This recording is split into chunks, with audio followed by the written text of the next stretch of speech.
All right, Donald Trump speaking moments ago. He's still speaking, I believe, in Las Vegas. And a lot of Hollywood celebrities, every time they hear his name, they just recoil. In fact, a number of them are joining this Stop Hate Dump Trump movement.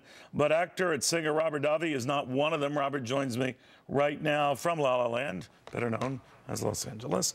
Robert, good to see you. Great to see you, Neil. What do you make of this? A lot of your colleagues are saying he's just reprehensible. That is Donald Trump. They don't flip over Ted Cruz, but they still seem to hate him more, and they want him out. You're not joining that. Why not?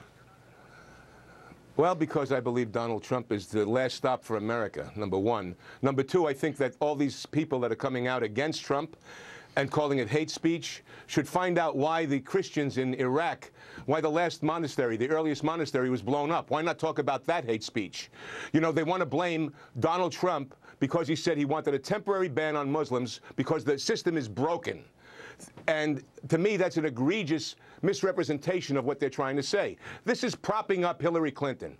What it is, it's Hollywood getting ready to prop up Hillary Clinton. Now, there are some great people involved in the whole thing. The great Norman Lear, who was a World War veteran. But he started the People for the American Way in the early 1980s against the ideology of evangelicals taking over America.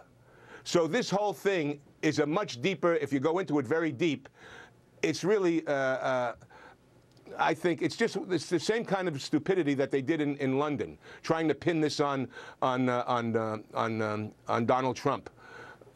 Now, one thing I hear, Robert, from this is something that sounds very familiar to Hollywood, recoiling also at Ronald Reagan. And they said, yes, he's from Hollywood. Yes, he's an actor like us. He had two-term governor, whatever. But he's not one of us, and we think he's a bad idea. It didn't work the magic then. If memory serves me right, Ronald Reagan won in a landslide. I'm not saying he and Donald Trump are similar in any respect. I just know that Hollywood's track record tends to favor liberal Democrats. It's just who they are. That's just their DNA. That's fine.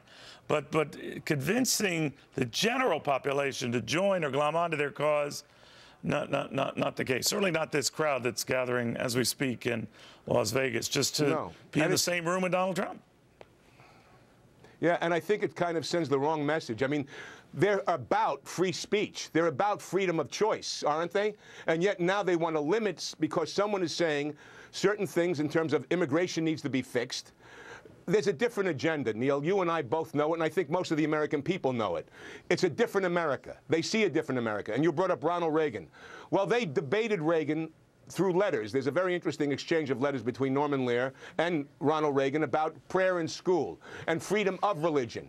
What is confusing to me is, and I think part of the fear is when Donald Trump says in his speeches that he wants to see Merry Christmas brought back, which is kind of an innocuous statement, but it does send a message of fear to atheists that have been fighting and have been winning battles. They won't go to Dearborn, Michigan to stop the 5 times a day prayer call, but they will stop Christians and call them. So there's you know what it needs in Hollywood, Neil? Hollywood needs a summit, a nice left-right-wing summit about these issues at the Hollywood Bowl. I would love to see that, because then we could put it out in the open. Well, you know that community better than I, Robert. I wouldn't hold my breath for that. But I do want to pick your brain a little. Jack Welch was here a little earlier. He's a big Cruz guy, likes Donald Trump, is impressed with what he's done.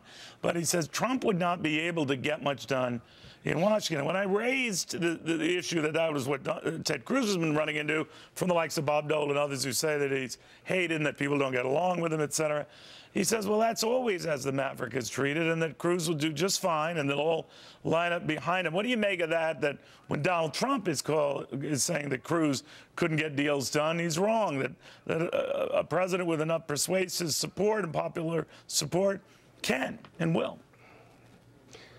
Well, we've been there and we've done that over and over, Neil. It's time to have a guy like Donald Trump in office as president. Let's give that guy a chance to see what he does for America. He's been able to cajole and get things done. Now, yeah, okay, they want to say who's established. Now it's a battle of who's more establishment, which is another ridiculous argument on Ted Cruz accusing that Donald Trump is establishment. All right. Donald Trump, in my estimation, is the only one that can be electable. I don't think Ted Cruz would win a general election. Wow. And that's just from my assessment, looking at it objectively in terms of what he projects to the American people. on a broader base. I think Donald Trump will be able to galvanize this country initially and eventually in a much bigger way. And that's my assessment, my humble opinion. All right. Don't do the humble thing. It demeans you. Robert Davi, thank you. Very good seeing you, my friend. Actor, singer extraordinaire. Very nice guy, too. Robert Davi. He has survived the Hollywood culture and succeeded and thrived in it. All right.